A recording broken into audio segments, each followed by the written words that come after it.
Ethan worked alone in the dimly lit corridors of the remote mining colony. Years of isolation had turned him into a man who avoided connections. A human who had learned the hard way that attachments ended in pain. Every day was the same. Machines to fix, panels to check, and the endless hum of energy flowing through the colony's core. The stars outside his viewport felt closer than any human companionship. They were silent, constant, and safe. It was during one of these ordinary days that something extraordinary happened. At first he thought it was a glitch in the security system, a small figure moving in the shadows of the docking bay. But as he approached, the figure became clearer. A young alien girl, no taller than a human child, stood hesitantly near a crate of supplies. Her skin had a faint, soft glow like the moonlight, and her eyes were wide, filled with curiosity and something Ethan couldn't identify. "Who are you?" Ethan asked, his voice low, cautious. The girl tilted her head, studying him, and then said a single word. "Daddy." Ethan blinked. He expected more words, an explanation or at least a greeting. Instead, she repeated it once more, softly, almost like a question. "Daddy?" Confusion gripped him. He had no idea what she meant. Humans didn't usually call strangers daddy, and alien customs were even stranger. He stepped closer, his engineer's curiosity mingling with caution. "I'm not your daddy," she interrupted, her voice firm but innocent. Her eyes searched his, waiting for a reaction. Ethan sighed, rubbing his forehead. "You're going to have to explain that," he muttered, turning away to continue his work. He didn't want to admit that the word had triggered something inside him, a memory he had long buried. Days passed, and the alien girl, Lyra, as she finally allowed him to call her, refused to leave his side. She followed him through the corridors, watched silently as he repaired machinery, and sometimes, when he wasn't looking, her small hands would adjust tools or fix minor issues herself. It was unsettling. Ethan had never been this close to another being, human or alien, who understood his work without explanation. One evening, after a long day of repairs in the engine room, Ethan leaned against a console, exhausted. Lyra climbed onto a nearby crate and looked at him expectantly. "Daddy," she said again. Ethan exhaled slowly. "Why do you keep saying that?" he asked. She shrugged, a small, almost human gesture. "It feels right, right?" He chuckled without humor. "You don't even know what it means." Her eyes sparkled and she tilted her head. "I know what it means for you," Ethan froze. Her words were strange, impossible to interpret fully, yet somehow they pierced through the walls he had built around his heart. He realized that she was trying to connect with him in her own way, a language beyond human understanding. Over the next few weeks, their unusual companionship deepened. Ethan began to notice small changes in himself. He shared meals with her, letting her mimic his human habits. He taught her simple things about machinery, showing her how to tighten bolts, read energy panels, and understand the hum of the engines. Lyra absorbed everything quickly, sometimes correcting him when he missed a step. Her presence, quiet and persistent, began to fill the emptiness he had carried for years. One night, a sudden alert blared through the colony. The central power core was overheating, threatening to trigger a catastrophic meltdown. Ethan ran toward the control room, his mind racing through procedures. Lyra followed him closely, her small hands gripping his arm. "Stay close," he shouted, checking the readings. Sparks flew from the core, and alarms screamed as he worked frantically to stabilize it. He glanced at Lyra, who pointed toward a panel he had almost overlooked.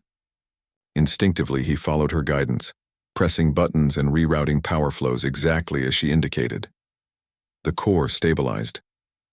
Ethan leaned back, breathing heavily, his chest tight with adrenaline and relief. He looked at Lyra, who smiled, her eyes glowing faintly in the dim light. "Daddy," she whispered. Something inside Ethan shifted. He felt a warmth he hadn't known in years, a connection that went beyond logic or duty. The word wasn't just a word anymore. It was trust. It was reliance. It was a bond neither human nor alien could fully explain, but both felt deeply. From that night onward, Ethan's attitude began to change. He no longer walked the corridors in silence, no longer kept his meals to himself. He shared small stories of his past, of his lost family, of the battles he had survived, of the loneliness that had defined him. Lyra listened, her small body attentive, her presence comforting. She didn't judge or question. She simply offered her quiet companionship. Other colonists began to notice the change. Ethan, once distant and cold, was now more approachable, even gentle. They saw him smile, laugh softly at Lyra's curious experiments with the machines, and guide her patiently through tasks. It was subtle, but undeniable. The human's heart was being changed by a small alien girl who only needed one word to bridge the distance between them. One evening, Lyra found Ethan sitting alone, staring at the stars through a viewport. She climbed onto his lap quietly, her small hands resting on his arm. "Daddy," she said softly. Ethan looked at her, a mixture of exhaustion and awe in his eyes. "You know, you've changed everything," he admitted, his voice low. "I thought I was done with all of this." Lyra's eyes widened slightly. "All of what?" "All of life," he said, shaking his head. "I thought the stars were the only company I'd ever have. I didn't think anyone could reach me, not after everything I've lost." She leaned against him, small and fragile, yet somehow stronger than anyone he had ever known. "I reached you," she said simply. Ethan's chest tightened. He realized that she was right. In a world filled with machines, cold metal, and endless darkness, a single word had become a lifeline. A single word had reminded him that connection, care, and love were still possible, even in the far reaches of space. The days continued, each one building their bond. Lyra helped around the colony, not just with Ethan, but with others as well. She showed humans how to work together, to care for one another, and to trust someone beyond themselves. Ethan watched, sometimes in disbelief, as she transformed not just him, but the community around them. Her small hands could fix machines, her curiosity could spark ideas, and her simple word "daddy" could reach the deepest parts of a human heart. One morning, an urgent message arrived from a neighboring sector. A rogue mining operation had caused a collapse in a nearby asteroid field, sending debris hurtling toward the colony. Ethan sprang into action, gathering tools and coordinating defenses. Lyra ran alongside him, offering guidance, pointing out weaknesses in the structure, and warning of imminent danger. As debris crashed around them, Ethan protected Lyra, shielding her with his body. She whispered the word again, almost like a prayer. "Daddy." In that instant, Ethan understood fully what she meant. She didn't need a father in the traditional sense. She needed someone she could trust completely, someone who could guide her, protect her, and care for her without hesitation. And in saving her, he saved himself from a life of emptiness. The colony survived the attack, but Ethan sat alone afterward, holding Lyra in his arms.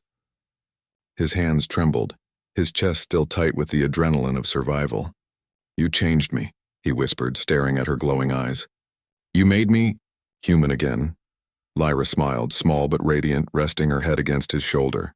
"I told you I would," she said simply. For the first time in years, Ethan felt hope. For the first time in years, he felt a connection that could not be broken by distance, by danger, or by loss. One word spoken by a small alien girl had reshaped his heart. And as he looked out at the stars, he realized that life, true life, was just beginning. The stars outside were no longer silent. They were full of possibility. And Ethan, the human who had once believed himself alone, finally understood the meaning of family, trust, and love, all through the eyes of the alien girl who only needed to say one word: "Daddy." The colony had returned to a quiet rhythm after the debris attack. Machines hummed, lights flickered in steady patterns, and humans moved through the corridors with purpose. But for Ethan, life had changed completely. Lyra was no longer just a strange alien child who had appeared out of nowhere. She was family. She was the reason he woke with hope instead of loneliness. And she was teaching him, day by day, that hearts could heal even in the coldest corners of space. Lyra had grown more confident. She explored the colony with curiosity, asking questions about every device, every control panel, every blinking light. Ethan watched her with a mixture of pride and amazement. She learned quickly, absorbing knowledge like a sponge. Yet her most important lessons were not about machines, they were about life, about trust and about care. One morning, Ethan found her outside the main dome, staring at a small patch of alien flowers that had somehow taken root in the rocky soil. "What are you looking at?" he asked. Lyra turned, her glowing eyes reflecting sunlight. "I like them," she said simply. "They survive where nothing else can. Like you." Ethan blinked, caught off guard. Her words were innocent yet sharp. a mirror of truths he had buried long ago. I survive, he admitted, but sometimes I forget why. You survive because you care, Lyra said, walking toward him. Because you protect. Because you love, that is why you are here. He smiled, a little sad, a little amazed. No human had ever said such words to him, and yet here was a small alien girl, speaking truths that pierced through years of pain and solitude. The colony received news of a new threat, a band of raiders from a distant system, drawn by the resources of the asteroid fields. Ethan knew it was only a matter of time before they arrived. He prepared defenses, rallied the colonists, and coordinated patrols. Lyra insisted on helping, her small size hiding a keen intelligence that allowed her to notice weaknesses humans often missed.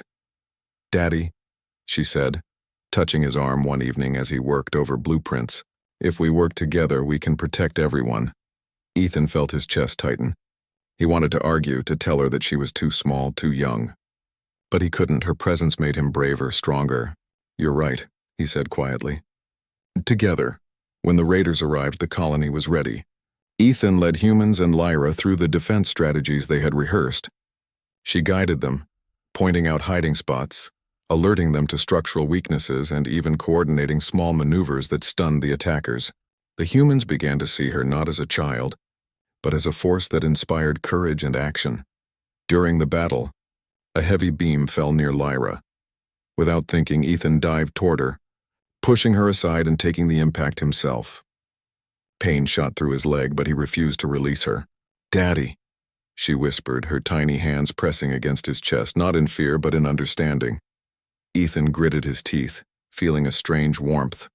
In that instant, he understood fully what her word meant. He was her protector, her guide, and her family. And she was his hope, his light, and the reason he had returned to life after years of emptiness. When the raiders finally fled, the colony was battered but intact. Ethan sat on the ground, holding Lyra close. The pain in his leg was sharp, but he barely noticed. He looked at her glowing eyes and smiled through the grit of exhaustion. "You saved them," he said. "You saved everyone." Lyra shook her head. "We saved everyone, together. You taught me how. I only helped." The next days were quieter. Repairs continued, and the colony slowly returned to normal. Ethan's leg healed, and during his recovery, he spent hours with Lyra, teaching her human games, reading stories aloud, and sharing memories of his past. She listened intently, laughing at the funny parts and tilting her head at the sad parts. One evening she climbed onto his lap as he repaired a control panel. "Daddy," she said softly, "I want to understand more about your world." Ethan's heart swelled. "Then I will teach you," he said. "Everything I know I will share with you." Over time, Lyra began to understand human emotions, humor, and even sorrow. She noticed when Ethan was tired, when he was worried, and when he remembered his lost family. She would offer comfort in small ways, placing a hand on his shoulder, adjusting a blanket, or simply sitting quietly beside him. Each gesture reminded him that he was no longer alone, that he had someone who believed in him completely. The colony faced another challenge when an asteroid storm approached. Ethan and Lyra worked tirelessly, checking every shield, every stabilizer, every control system. The storm hit hard, rattling the colony and sending shivers through the structure. Yet through it all, they worked as a single unit. Lyra pointed out weak spots, Ethan reinforced them, and together they protected the humans and the systems. After the storm, the colonists gathered to thank them. They looked at Ethan differently now, not just as an engineer, but as a leader, a protector, and a father figure to Lyra. He realized that the bond they shared had transformed not only himself but the community around them. One quiet night, Ethan and Lyra sat under the stars outside the dome. She leaned against him, her small head resting on his shoulder. "Daddy," she said softly, "why did you survive alone for so long?" Ethan thought for a moment. "Because I didn't think anyone could reach me. I didn't think anyone would care." "You were wrong," she said, her voice gentle. "I care. I chose you. You are my daddy." Tears filled Ethan's eyes, unashamed and warm. He hugged her tightly. "And I chose you," he whispered. "You changed me in ways I never thought possible. You brought me back to life." From that day, their lives settled into a new rhythm. Ethan continued his work as an engineer, repairing and maintaining the colony, but he no longer did it alone. Lyra was always there, learning, helping, and sharing small moments of joy. She taught him patience, understanding, and unconditional trust. In return, he taught her human ways, sharing stories, laughter, and the knowledge that she could rely on him completely. As months passed, Ethan looked at Lyra and realized that she had become more than a companion.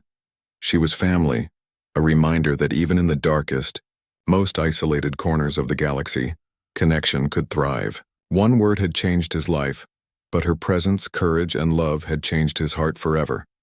The colony grew stronger, humans and alien girl working side by side. And when the stars shone brightly above, Ethan often whispered to Lyra, "You made me human again." "Thank you, my little one," Lyra would smile, glowing softly in the starlight, and whisper back, "Daddy." And in that single word, Ethan found everything he had ever lost and everything he had ever hoped to find. The galaxy was vast, dangerous, and lonely for many, but for Ethan and Lyra, it was a place of wonder, care, and family. One word, one small alien girl had changed a human's heart, proving that even the hardest souls could be healed with trust, love, and persistence. And as they looked out at the endless expanse of stars, Ethan understood that life had given him a gift far greater than survival. It had given him a family, a purpose, and a chance to love again, through one word, one day, and one extraordinary alien girl.